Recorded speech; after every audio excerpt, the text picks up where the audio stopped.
saya harus tunjukin dulu kali ya Pak ke tim saya gitu.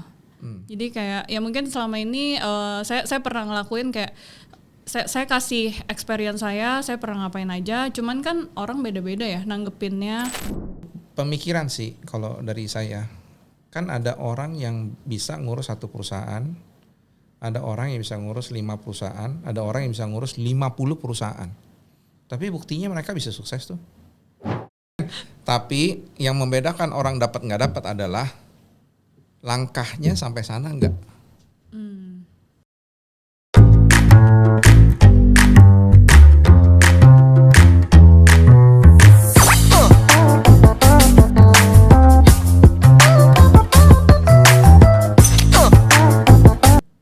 Selamat pagi semuanya teman-teman. Hari ini kita ketemu lagi di podcast. Ini cukup spesial.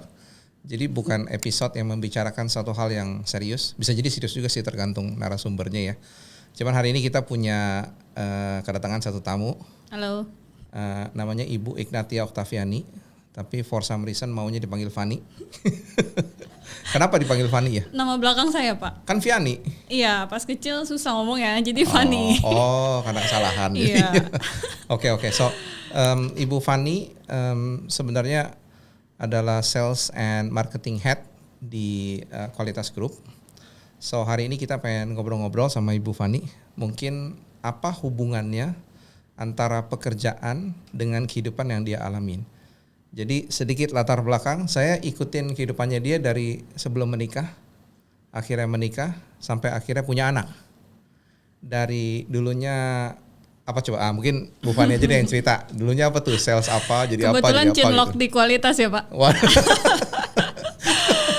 Yang kenalin saya itu. Saya share sedikit pengalaman saya Pak. Udah banyak sih pengalaman saya. Kelihatan tua kok. Ya. Jadi saya dari dulu memang basicnya udah sales. Dari SMA itu saya udah sekolah sambil jadi sales. Oh, dari SMA? Iya. Oh, interesting. Jadi saya jadi sales Citibank. Jadi kerjaan saya dari begitu selesai sekolah saya langsung ke mall, terus udah gitu jaga di mall. Nah itu saya kerja misalnya dari siang sampai jam 10 malam. Kan pas jam mall tutup ya. Yeah. Jadi begitu besoknya sekolah saya tidur di sekolah. Nah itu tuh sering kena omel guru lah dulu waktu SMA. Itu menjelaskan kenapa. Oh sekarang jadi gini ya. Gitu ya. Nah terus pas sudah kuliah saya tuh masuk ke dunia sales lagi, saya jualan baju. Tapi itu saya yang punya bisnisnya lah. Jadi saya online shop gitu. Oh itu ya. Kenapa? Iya, Bapak nggak tahu ya? Nggak tahu. Iya, nah terus pas waktu magang kuliah itu saya beneran kerja. Saya jadi sales Mitsubishi. Jadi sales mobil gitu sekitar 2 tahun. Nah setelah jadi sales mobil, saya udah mulai lulus kuliah tuh. Saya coba-coba cari kerja. Sempat ditawarin tuh jadi store manager di pet shop. Cuman saya nggak gitu suka ya, karena store manager itu jadinya kayak nunggu bola, bukan jemput bola gitu loh. Jadi saya stay di toko nungguin orang datang, bosen banget kan tuh. Nah akhirnya saya pikir kayaknya saya nggak passion nih di sini. Saya nungguin aja. Terus kalau orang datang pun ya saya tanya, terus udah gitu mereka datang karena mereka tahu kan udah mau beli. Oh jadi gitu. Iya. Jadi udah pernah sales tapi udah pernah juga di store manager. Iya, betul. Terus kayaknya bosen gitu ya. Jadi betul. lebih tertarik untuk yang sales ya, karena lebih dinamis gitu ya. Iya, akhirnya saya lihat lowongan kerja tuh di grup Binus. Kan saya dulu di Binus. Nah, saya lihat ada yang nyari nih perusahaan IT gitu kan. Ya udah saya coba apply segala macam, terus ya udah dipanggil sama Kualitas. Itu di tahun 2016. Tapi dulu mulainya kan bukan sales ya. Mulainya kan marketing. Oh iya, dulu saya apply-nya jadi marketing. Iya. Kalau nggak salah dulu lowongannya ada sales dan marketing. Iya. Tapi diterimanya jadi marketing. Iya, gitu. diterimanya jadi marketing. Karena saya lamarnya waktu itu bareng teman. Bareng salah satu teman saya, terus teman saya yang diterima jadi sales. Saya jadi marketing karena kan lagi kosong 2 posisi itu kan. Nggak tahu, mungkin saya dilihatnya lebih cocok jadi marketing, nggak tahu juga. Udah terus berjalannya waktu jadi marketing mungkin hampir 1 tahun ya kalau nggak salah, atau cukup lama. Iya. Cukup lama. Di situ saya belajar banyak juga sih, karena kan saya dulu dari marketing communication lulusannya. Di situ saya belajar cara kita buat memarketingkan suatu company. Tapi kalau kita ngomongin soal sales ya, kan berarti selama kadang-kadang gitu juga ya dalam kehidupan orang itu ya. Jadi dia bisa melakukan apa yang dia kerjakan dalam hidupnya ya karena jalan hidupnya begitu. Jadi dia ke-expose ke sales. Berarti dalam hidupnya Fanny sendiri hanya ngelihat yang sisi salesnya tok kan? Betul. Bener gak? Operation cuma satu yang di store manager ya? Iya betul. Pada saat itu. Nggak ada interest untuk melihat misalnya kalau yang bukan sales itu kayak apa sih? Ada gitu? lagi Pak ceritanya belum selesai. Okay. Jadi di kualitas setelah jadi marketing terus saya dipindahin jadi sales karena waktu itu memang mungkin dilihatnya ada bakat nih ke arah sales. Nah saya sempat dipindahin jadi sales terus saya sempat resign tuh dari kualitas mencari jati diri lah waktu tahun itu ya. Saya resign 2 tahun. 2 tahun saya pindah ke, boleh sebut nama company nggak ya? Ya pokoknya ke satu PT gitu. Di situ saya di sisi business and commercial manager pada saat itu. Nah kebetulan dari sisi operationnya agak butuh dibenahin lah. Nah jadi saya kurang lebih waktu itu merangkap juga. Jadi selain ngurusin dari sisi pertumbuhan bisnisnya, saya ngurusin dari sisi operation juga gitu. Nah jadi pas di situ saya lihat, saya lihatlah suka dukanya di sisi operation. Setelah itu saya lumayan kapok sih. Maksudnya saya lebih senang adanya di sales gitu. Karena saya udah lihat dari sisi operation. Di situ lebih. Jadi udah compare ya sebenarnya ya. Iya, operation apa ya? Kayak 24/7 gitu kali ya. Apa sih yang membuat kayaknya sales itu lebih menarik? Ini pasti audience kalau ngelihat menurut saya mereka juga bertanya ya. Khususnya yang muda ya. Iya. Saya harus di bidang apa ya? Gitu kan nanti kan masing-masing orang punya muda. Jalannya sendiri-sendiri ya. Yeah. Nah kalau buat Fanny apa sih yang menarik? Apakah karena dinamiknya doang atau karena apa? Kalau saya kebetulan sukanya ngobrol ya sama orang. Jadi saya suka ketemu orang baru. Kelihatan ya di podcast nggak berhenti-berhenti ngomongnya. Oh iya. Panjangan ya, jelasin. Terus? Nah, saya suka ketemu orang, terus ketemu orang baru karena mereka punya POV yang beda-beda kan. Nah di situ kadang saya dapat insight yang berbeda-beda juga dari orang tersebut. Jadi ketemu orang ini, iya. Yang interesting ya. Tapi karena sales itu kan stressful ya. Yeah. That is very stressful kalau menurut saya. Pressure-nya sih. Yeah. Yeah. Kalau di operation itu kayak 1 tambah 1 sama dengan 2. Tuh. Kamu kerjakan ini, dokumen 1, dokumen 2, yang penting selesai, diedit selesai, tugasnya jelas. Yeah. A, B. Nah kalau sales sebenarnya tugasnya jelas juga sih, numbers. Numbersnya dari mana? Nah itu masuk hutan belantara kan. Nah ini kan stresnya ada di sini kan. Jadi kalau di compare antara 2 itu, gimana tuh? Saya kalau disuruh ulang tetap pilih sales sih Pak. Soalnya menurut saya dari dulu saya jadi sales macem-macem ya, maksudnya dari yang beda-beda bidang gitu, beda-beda industri. Saya selalu berpikir semua produk atau semua services, semua solusi gitu, mereka punya market atau kuenya masing-masing. Jadi mau kita jualan apa, asal caranya tepat sih kita pasti bakal ketemu customernya. Gitu. Kalau dari pengalaman, cara jualan kayak gimana tuh? Yang makin susah ya pertanyaannya. yang enggak, maksudnya ini kan pendapat ya. Iya. Bukan exact science gitu. Tapi kalau menurut Fanny sendiri cara jualan seperti apa yang lebih mengena? Sekali lagi ini motivasinya untuk orang yang dengar itu bisa belajar sesuatu dari kita. Berarti ya kita share gitu. Cara jualan yang paling mengena ya. Menurut saya kita harus tahu pain-nya dulu sih Pak. Buat semua customer ya. Karena waktu di mobil itu saya pernah punya pengalaman, salah satu teman saya begitu ada customer datang, dia langsung nawarin mobil yang dia mau jual gitu. Padahal kan itu belum tentu dibutuhin yang sama customernya. Betul. Jadi menurut saya kita harus tahu dulu pain-nya. Nah dari situ kita baru bring solution buat mereka gitu. Oke. Jadi listening ya sebenarnya. Iya, listening. Listening ke customer needs lah atau customer requirement. Oke. Nah sekarang kan Fanny udah naik ya. Jadi bukan jadi sales lagi tapi jadi sales head. Ya. Kan punya anak buah tuh. Bener gak? Pas punya anak buah belum tentu anak buahnya punya pikiran yang sama kayak Fanny tuh. Betul. Jadi apa yang Fanny bisa dan apa yang Fanny mengerti belum tentu bisa ditranslate ke anak buahnya. Nah ini kan salah satu struggle-nya kan. Iya betul. Kalau ini nggak nyampe at the end of the day kan Fanny yang akan mengerjakan segala sesuatunya sendiri kan.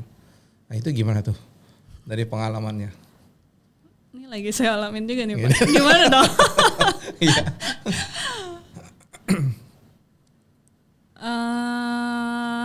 Mungkin saya harus tunjukin dulu kali ya Pak ke tim saya gitu. Jadi kayak ya mungkin selama ini saya pernah ngelakuin kayak saya kasih experience saya pernah ngapain aja. Cuman kan orang beda-beda ya nanggepinnya, sama mereka fighting spiritnya mungkin agak beda ya sekarang Pak sama yang zaman saya dulu. Saya ngerasa dulu saya sendiri tapi bisa gitu buat tetap kejar number segala macam, ketemu customer. Cuman kalau sekarang fighting spiritnya kayak agak kurang. Jadi begitu ada rejection atau apa mereka lebih takut-takut gitu. Oh maksudnya generasi yang sekarang ya, yang anak-anak muda gitu. Iya betul. Ya betul sih. Fighting spirit mungkin sesuatu yang sedikit berbeda ya. Kenapa ya? Nah itu saya nggak tahu ya. Tapi dulu kalau kita pikir-pikir waktu kita masih muda, sekarang masih muda sih. Cuman muda. Waktu dulu masih muda itu kita kayak gitu juga nggak ya? Ketemu halangan terus mungkin ada waktunya sih kita gitu. Pengen healing ada Pak. Healing menyerah, ya istilahnya. Gitu. Iya mungkin ada waktunya. Cuman mungkin kita harus tetepin objektifnya dulu sih menurut saya. Jadi kayak ya oke lah, kita kan nggak mungkin standby terus-terusan di depan laptop atau kerja terus-terusan kan Pak. Nah tapi once kita tahu kayak objektifnya kita harus apa, kenapa gue ngelakuin ini gitu. Nah waktu itu sih saya punya reason kuat sih, maksudnya buat kerja biar mencapai objektif yang saya mungkin mau itu tuh. Gitu. Iya. Kayaknya itu kuncinya ya. Jadi ada reason ya. Iya. Waktu itu Fanny reasonnya apa ya? Family sih. Family, iya. Oke. Kenapa tuh? Itu diceritain. Oh nggak boleh ya, nggak boleh. Oke. Kalau nggak boleh nggak apa-apa. Tapi menurut saya ini jadi satu pembelajaran bagi semua orang ya. Saya berpikir kenapa podcast ini ada, kan bagusnya podcast itu tidak selalu menggurui, tapi podcast itu sharing dari apa yang kita alamin. Jadi Fanny juga kan growing, juga belajar kan. Artinya waktu kita sharing, kalau nggak ada objektif ya saya juga cepat menyerah gitu ya. Betul. Tapi makanya orang harus punya objektifnya gitu ya. Oke, terus another topik kan dulu belum punya pasangan, akhirnya menikah, terus sekarang punya anak. Nah itu kan perubahannya lumayan drastis tuh ya. Iya. Kejar tayang ya. Kejar tayang. Iya. Nah jadi pada saat transisi itu kan impactnya gede banget tuh ke kehidupan. Nah itu apa yang bisa di-share bagi orang-orang yang ini mendengar?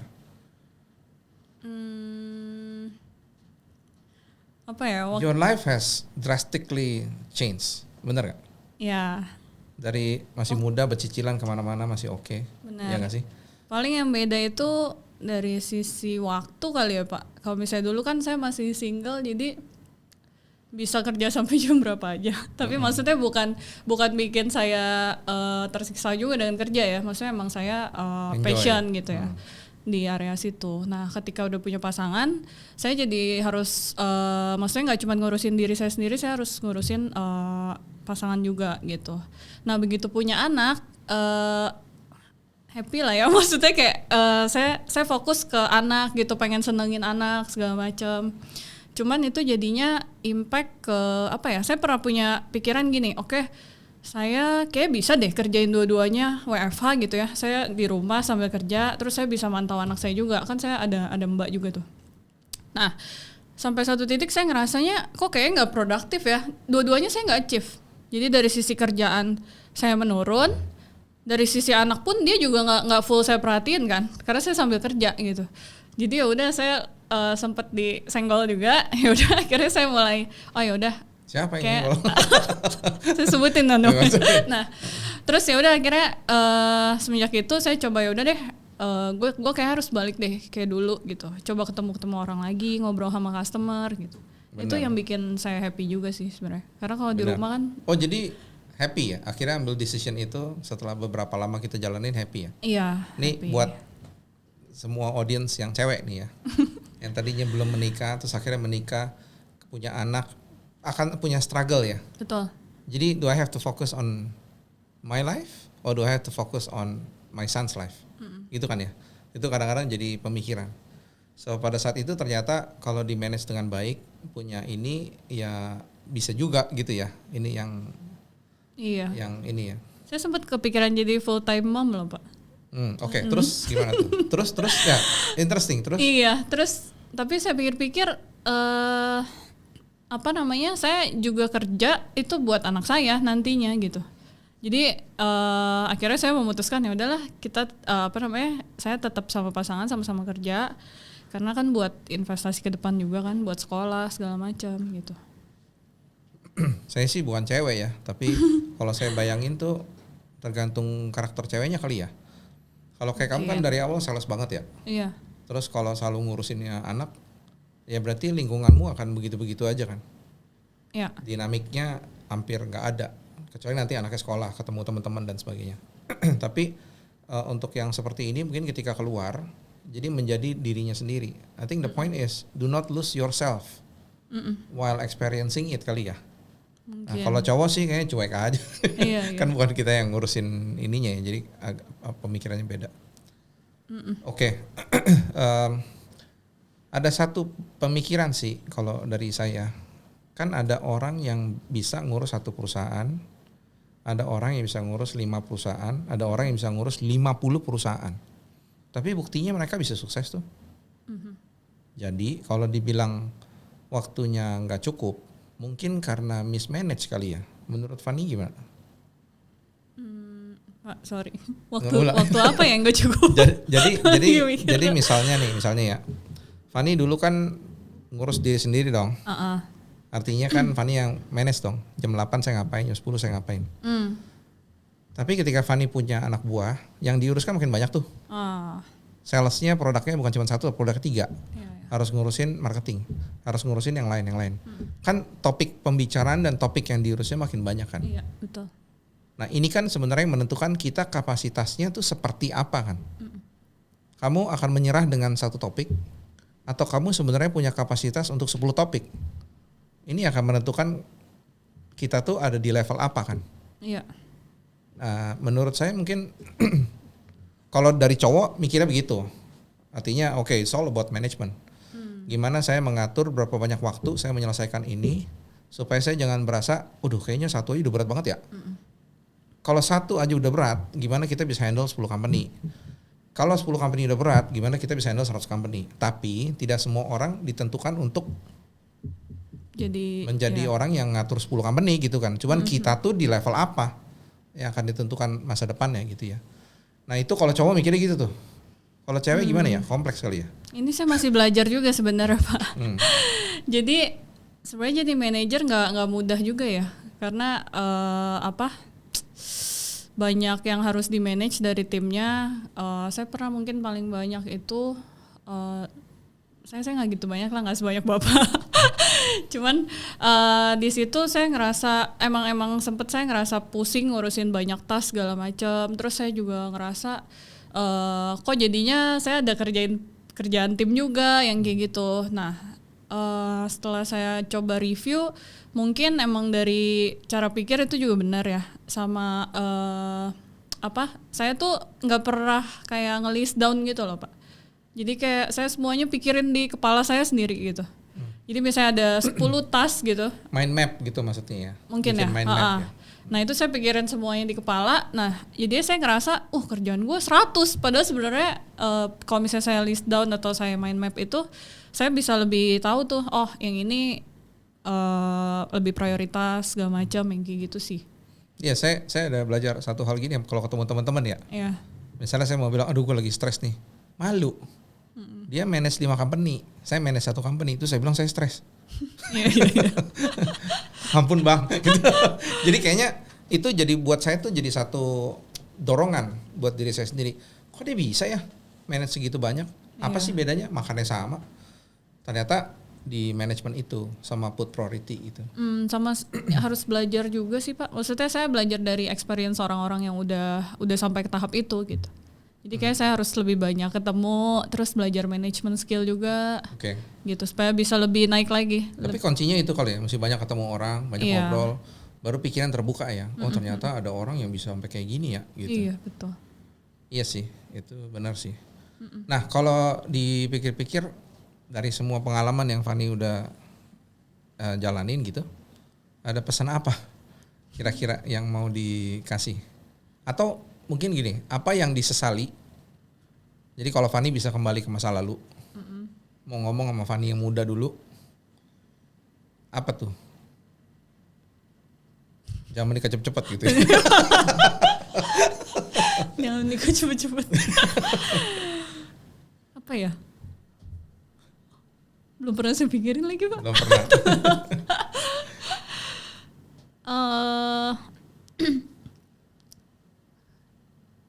Mungkin orangnya pede ya, jadi nggak ada yang sesali ya. Nggak ada yang sesalin ya. Semua saya udah tepat, semuanya oke udah deh. benar. Iya bisa. Banyak yang mau saya pikirin juga sih ini. Tunggu Pak, bingung. Ini yang paling bikin bingung. Mungkin ada satu yang saya sempat pelajarin di salah satu company yang pernah saya kerja. Semenjak dari company itu saya jadi nggak pernah takut orang Pak. Maksudnya kalau dulu tuh saya lebih kayak yes man, terus yes sir gitu. Itu berlaku ya buat semua internal maupun eksternal.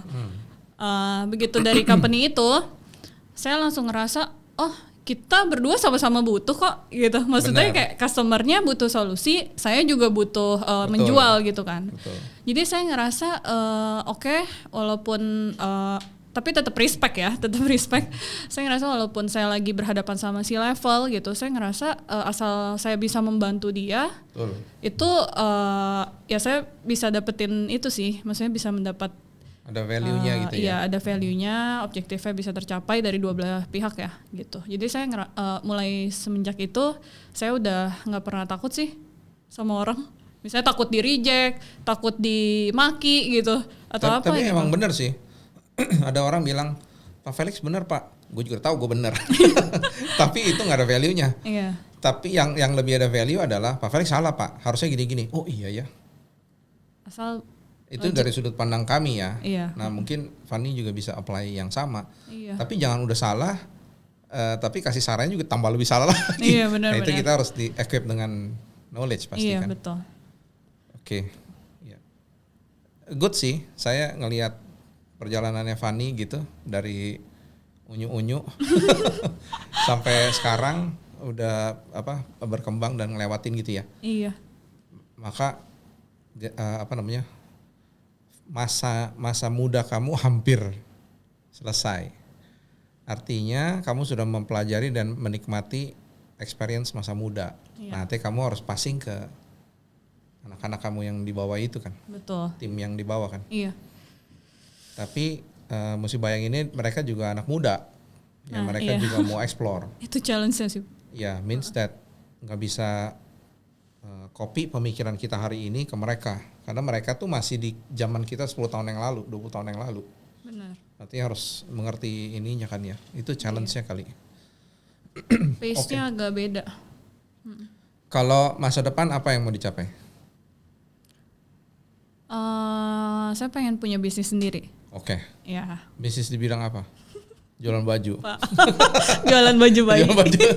Dari yang dulu ya, balas dendam. Saya akan buktikan saya bisa. Iya. Apa steps-nya untuk bisa mencapai saya mau punya bisnis sendiri? Apa step-nya? Research kali ya Pak? Research. Loh iya. Ini bingung. Nah ini pertanyaannya menohok ya. Iya.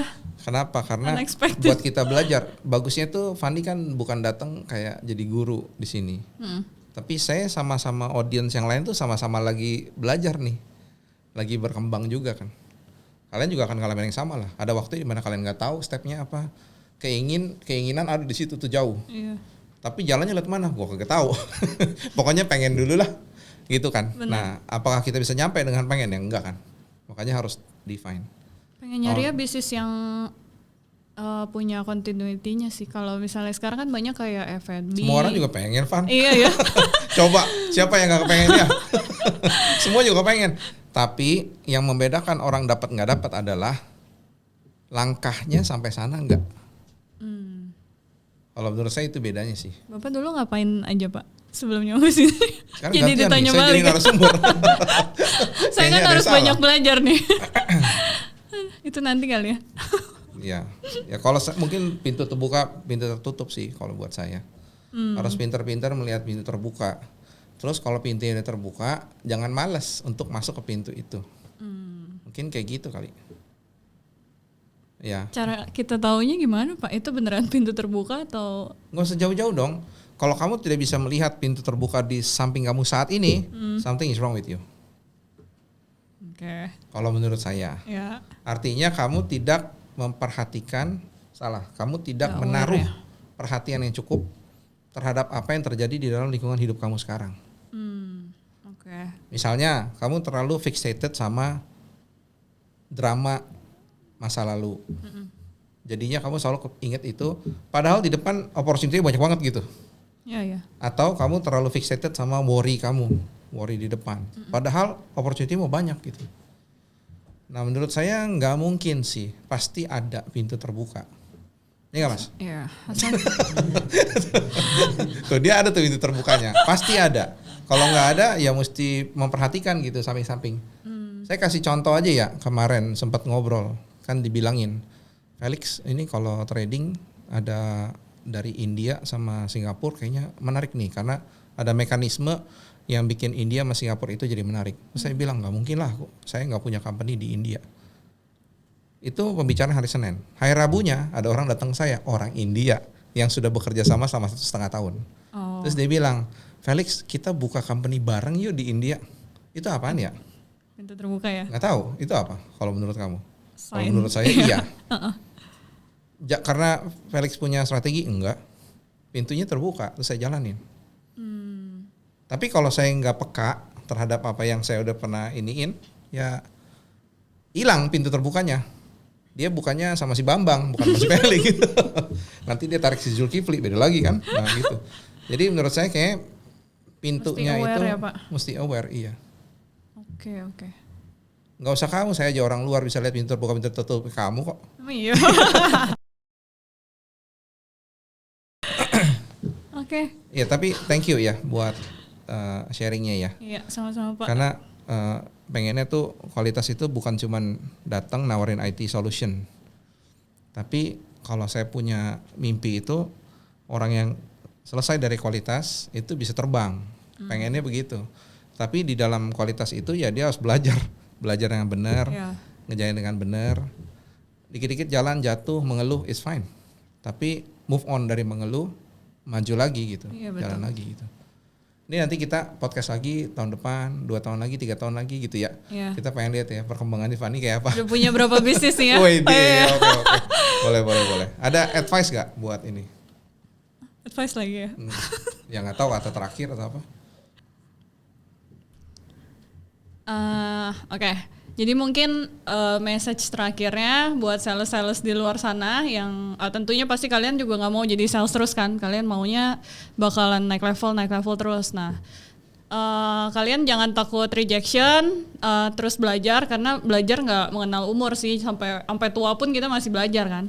Nah jadi belajar communication, negotiation, bahkan business thinking pun itu perlu untuk di dunia profesional. Mungkin itu advice dari saya Pak. Ya oke. Ya. Advice dari saya buat sales-sales di luar sana, jangan lupa banyak mandi kembang ya, karena hoki dibutuhkan. Oh iya betul itu juga. Oke. Thank you buat semuanya yang udah mendengarkan. Semoga apa yang dialami Fanny bisa menjadi input buat kita semua ya, untuk kesuksesan kita semua. Thank you. Bye bye.